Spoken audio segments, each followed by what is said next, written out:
కేసీఆర్ గారి నాయకత్వం, కేసీఆర్ గారి నాయకత్వం, కేటీఆర్ గారి నాయకత్వం, పెద్ది సుదర్శన్ రెడ్డి గారి నాయకత్వం.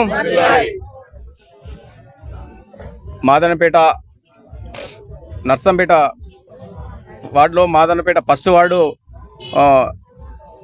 రావడం జరిగింది. గతంలో గ్రామ పంచాయతీ ఉన్నది, నగర పంచాయతీ కలవడం వల్ల గ్రామం ఫస్ట్ వార్డుగా ఏర్పాటు చేయడం జరిగింది. ఇప్పుడు మున్సిపాలిటీ ఎన్నికలు రావడం వల్ల బీఆర్ఎస్ పార్టీ మద్దతు బలపరిచిన పెద్ది సుదర్శన్ గారి సహకారంతో ఆయన బీఆర్ఎస్ బీఫామ్ మాకు ఇవ్వడం జరిగింది. దయచేసి గ్రామంలో అభివృద్ధి చేసింది గత బీఆర్ఎస్ ప్రభుత్వమే. ప్రతి అడుగు అడుగు గడప గడపకు ప్రతి సంక్షేమ పథకాలు గ్రామంలో అందినయి. ఏ పార్టీ ఈ పార్టీ ఆ పార్టీ ఎవరు చిన్న అన్ని కాకుండా ప్రతిదీ గ్రామ అభివృద్ధి కొరకు పెద్ది సుదర్శన్ గారు ములుగురి చంద్రమౌళి గారి సర్పంచ్ గారి ఆధ్వర్యంలో గ్రామము అభివృద్ధి చెందింది. అది ప్రజలందరికీ తెలుసు. ఎక్కడ ఒక్క రూపాయి తీసుకున్న దాఖలు లేవు.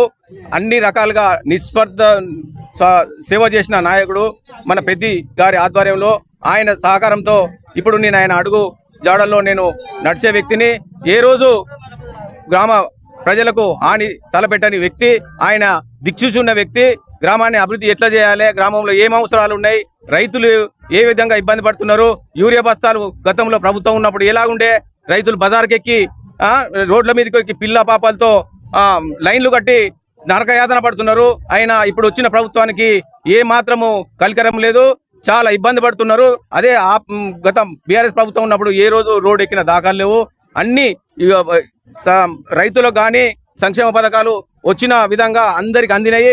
ఏ రోజు కూడా ఎక్కడ కూడా నీకియా అది అనే దాఖలు లేకుండా అందరికీ అందిన విధంగా పనిచేసిండు. ఆ నాయకుని ఆధ్వర్యంలో నేను అడుగుజాడలో నడుస్తున్నా. దయచేసి గ్రామ ప్రజలు ఎక్కడ నమ్మొద్దు. ఇక్కడ ఇండ్లు ఇస్తాము, ఇంకోటి ఇస్తాము, కమ్యూనిటీ హాల్ అని చెప్పి కమ్యూనిటీ హాల్ గతంలో మేము గెలిచిన తర్వాత కమ్యూనిటీ హాల్లో ప్రతి కులానికి మేముండి ముందుండి శంకుస్థాపన చేసి కట్టిస్తామని చెప్పి ఈ సందర్భంగా తెలియజేస్తున్నాము. ఎవరు మోసపోకండి. మేము చెప్పే పెద్ది సుదర్శన్ గారి ఆధ్వర్యంలో ఆయన మాట తప్పని వ్యక్తి, మడమ తిప్పని వ్యక్తి. ఆయనకు మనం ఎల్లవేళలా రుణపడి ఉంటాము. గతంలో ఆయన ఓడిపోయినా కూడా ప్రజలలో ఉండే మనిషి ఆయన. ప్రజల కొరకు ప్రతి తాపత్రయపడే పెద్ద మనిషి ఆయన. ఆయనకు మనం ఎల్లవేళలా వెంటనే ఉండాలి. పార్టీలకు అతీతంగా కష్టపడుతూ ఆయనకు సహకరించాలి. ఆయన మనకు నియోజకవర్గ అభివృద్ధి అంటే ఆయనతోనే జరిగింది. మళ్ళీ రాబోయే రోజులలో కూడా వచ్చేది బీఆర్ఎస్ ప్రభుత్వమే. దాన్ని మనం గుర్తించుకొని ఇప్పుడు మా గ్రామంలో ఫస్ట్ వార్డు కడారి కవిత కారు గుర్తుకు ఓటేసి అత్యధిక మేరటుతో గెలిపించాలని కోరుకుంటూ, మీరందరూ గ్రామ ప్రజలు ఒక్కటి రెండు సార్లు ఆలోచించండి. గతంలో నేను ప్రజాసేవ కొరకు నాకు బీఆర్ఎస్ పార్టీ మద్దతు ఇచ్చి తెలిపి ఎంపీటీసీ టికెట్ ఇవ్వడం వల్ల నేను 3 గ్రామాల్లో నష్టపోయినాం.